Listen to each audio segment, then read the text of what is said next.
Call എടുത്ത് കഴിഞ്ഞപ്പോൾ തന്നെ ഒട്ടി തകർന്ന് പണ്ടാ തുടങ്ങിപ്പോയി. സംഭവം വേറെ ഒന്നുമല്ല, എൻ്റെ എന്നെയൊക്കെ ട്രിപ്പ് പോയേക്കുക. ഇവിടുന്ന് റിവേഴ്സ് എടുത്തപ്പോഴത്തേനും കല്ലെ തട്ടിയിട്ട് വണ്ടിയുടെ ഫ്രണ്ടിലത്തെ സ്കേട്ടിങ്ങും അതുപോലെ സൈഡിലത്തെ സ്കേട്ടിങ്ങും ചെറുതായിട്ട് പൊട്ടിയ. അതിന് വലിയ സീനൊന്നുമില്ല, സ്കേട്ടല്ലേ. അവൻ്റെ കയ്യിൽ നിന്ന് അറിയാതെ വന്നതായതുകൊണ്ട് ഞാൻ അവനൊന്നും പറയത്തില്ല. ശരിക്കും പറഞ്ഞാൽ തകർന്ന ഈ സംഭവം കൊണ്ടല്ല, ഒരു കൂട്ടുകാരൻ ഒരു യൂണുമായിട്ട് പോയിട്ടുണ്ടായിരുന്നു. 2 ദിവസം വണ്ടി തിരിച്ചുകൊണ്ട് തന്നില്ല. വിളിച്ച ചെപ്പത്തിന് വണ്ടി ചെറുതായിട്ട് തട്ടി കോഴത് ഈ പിന്നെ വണ്ടിയാകുമ്പോൾ തട്ടുമുട്ടും എന്നൊക്കെ പറഞ്ഞ് എൻ്റെ മനസ്സിനെ ഭയങ്കരമായിട്ട് കല്ലാക്കി വിഷമം കുറച്ചൊക്കെ മാറ്റാം. അതൊക്കെ പിന്നെ വണ്ടിയൊക്കെ പണയം കയറ്റിയ പരിപാടിയെല്ലാം ചെയ്ത് കഴിഞ്ഞിട്ട് നേരം ചങ്ങനാശ്ശേരിയുള്ള മൈജിയിലോട്ട് പോയി. അവിടെ കൊളാബ് ചെയ്യാനുണ്ടായിരുന്നേ.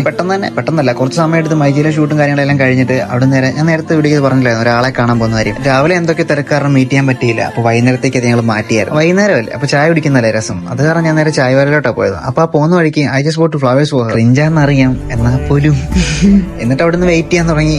അവർ ചായ കുടിച്ചു, 2 ചായ കുടിച്ചു, ചോക്ലേറ്റ് കോഫി കുടിച്ചു, പിന്നെ ചോക്ലേറ്റ് കോഫി കുടിച്ചു. കുറച്ചു നേരം വെറുതെ ആള് വന്നില്ല. അന്നേരപ്പോഴാണ് ഈ ഒരു സംഭവം ഞാൻ അറിയുന്നത്. ഇത്ര നേരം വെയിറ്റ് ചെയ്യേണ്ട ഒരു ആവശ്യമില്ല.